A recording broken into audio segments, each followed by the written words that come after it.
Welcome to hashtag Bite-Sized Change, where we, the young fair trade advocates, are taking a stand for sustainable food systems. As we embark on this journey, our focus turns on the upcoming European elections, a pivotal moment for change. Our supermarkets are stocked with absurd amounts of packaged, colourful foods, all trying to desperately grab our attention. It's overwhelming to have to choose between 20 different brands of yogurt. But who are the people and the systems behind the food that we eat? And how can we have a greater impact on changing this? Join us as we dig deeper into these complex questions. So, why are we here? Because we envision a world where our food choices aren't just sustenance, they are a catalyst for a sustainable future. With the EU elections around the corner, we urge you to cast a vote that aligns with the concerns of the YFTAs and other youth groups standing up for fair trade and climate action. We, as consumers, are shaping food systems through the decisions we make. It's not necessarily about drastic changes. Even small, bite-sized decisions can have a huge impact. From Belgium to Bulgaria, from Portugal to Poland, our collective efforts span across borders, uniting us in a common goal, a sustainable food future, one bite at a time. In order to better understand global food systems and the issues surrounding it, we have invited an expert. Let me introduce to you Pierre William Johnson.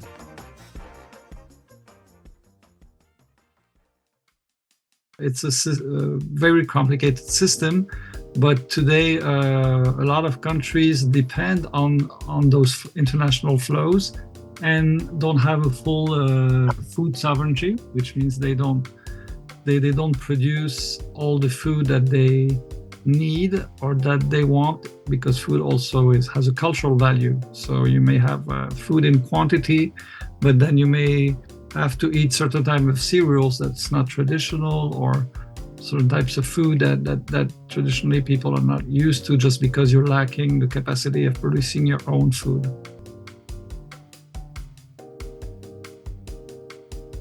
So individual first is get informed. Where does your food come from? Read the labels. You have to look for the origin sometimes. Where does this package come from exactly? And sometimes the same brand has almost the same packaging for an imported product and the equivalent produced locally. So first get informed. Of course, you can choose local products, national but then I think you should also look at the type of production, because it's not enough to be produced nationally or locally. I mean, if it's something that relies on agrochemicals and that's very dirty production, then closer is not always better.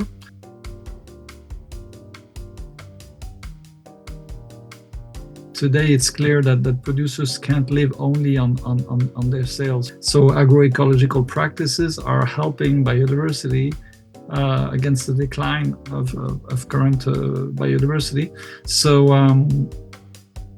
So by adding to their income more of the payment, let's say, for all those services that they do on preserving landscape and biodiversity, rather than on just supporting them on the basis of the surface of land they have.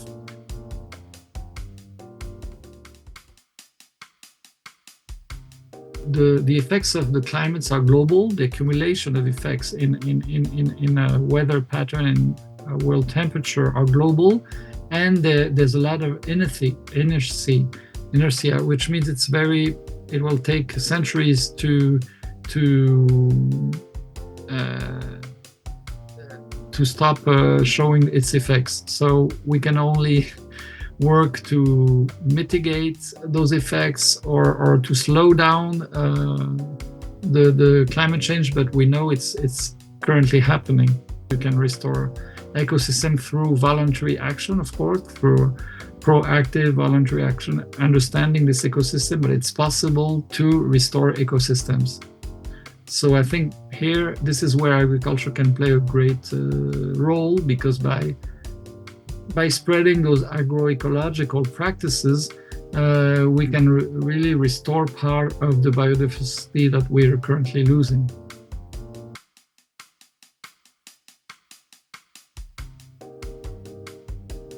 Well, first is controlling, well, is supporting producers and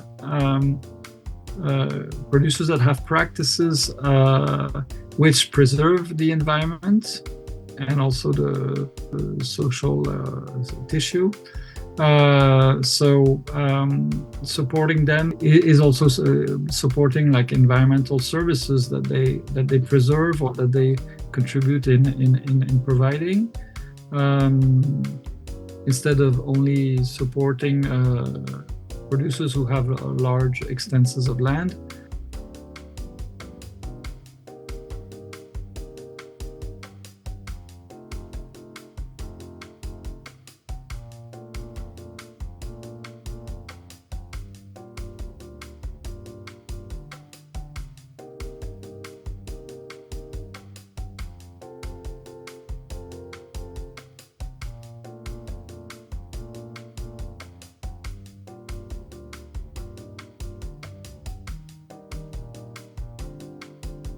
As we have heard, the topic of global food systems remains very complex and hard to solve.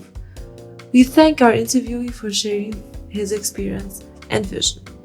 The tapestry of our global food systems is woven with challenges and possibilities.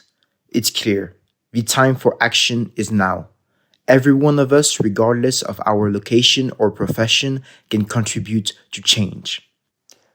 Join the movement, share your thoughts, be part of the solution.